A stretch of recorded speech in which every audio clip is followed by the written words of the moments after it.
And welcome back, everyone, to the Stadium Sports Grill here in Belle Fourche. I'm Cody Oliver, along with John Kitzman, and now being joined by the Black Hills State University football coach, Jay Long, and coming off of a Swarm Week game against Adams State, and Adams State won that Swarm Day game 35-14, and once again, it kind of dug yourself a little hole there in the first quarter. Yeah, in order for us to win games and be in games, we got to quit turning over that dang football. And when you look at our past three games, we have not been a good starting team, and we've turned over the ball the first series every game. And we've tried things as coaches where we try to fire them up. Other ones we've just kind of let them go out there calmer. And we need to figure out what works. And we're changing up our practice style this week to stress the start of a game. Even this week, Adams State didn't have a lot of success offensively against us. The score doesn't show that, but they only had one long drive, and that was the very first drive of the game. And we need to find out why we're not starting strong. And it's like we give them 14 points, and then we start fighting, and then we're in the game for a while. And we need to make sure that that we start strong so we don't dig ourselves that hole. And Black Hills State committed 4 turnovers on the day, and still just lost the game 35-14.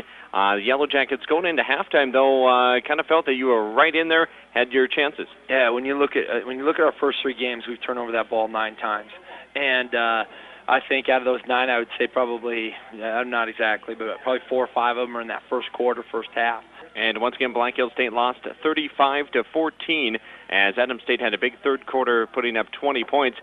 For Black Hills State, they were led in passing by Wes Kraut with 160 yards. Drew Nielsen had 28 yards on the ground, and receiving, Daniel Hancock had 87 yards.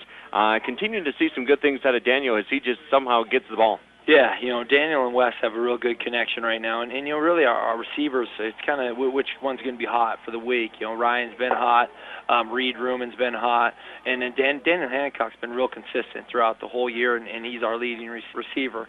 And the big thing we got to get is we've got to get our run game established. So that puts less stress off of Wes, so he doesn't have to press the ball so deep every play, and that's one of the things that we need to continue to focus on.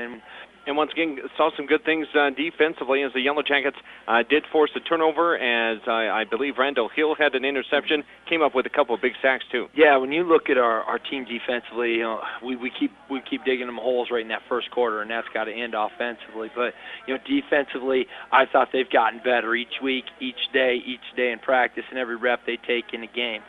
Trent Tuberville had a great game this past week. Ryan Lee had a good game. Randall Hill is a kid that is one took over for Forrest, and Randall each week is getting better and better. And he hadn't played football for 4 years. He actually was in my weightlifting class last year, and he goes, "Hey, Coach, I played football in high school. I'd like to come out and try it." And I said, "Well, come on out, man. Well, let's do it." And thank goodness he did. He's really stepping up, making some big plays.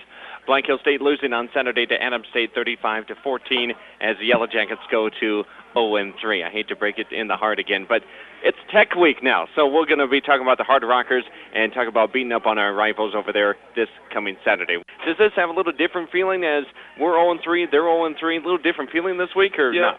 Cody, every time we play Tech, it's the same feeling. Last year we were both ranked top 20 in the country.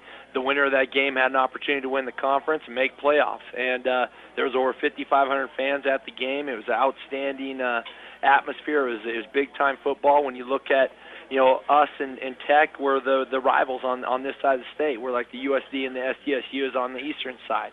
And it's a big game for us. And we've tried to downplay it, say it's another game, but it's not. It's Tech Week. We don't like them. They don't like us. Let's get after it and let's go hit.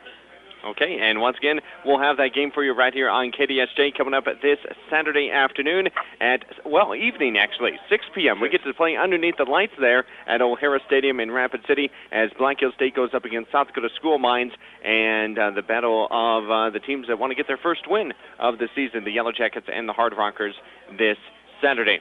Thanks once again to Jay Long for the update again this week. Cody, thanks. It's always great having you.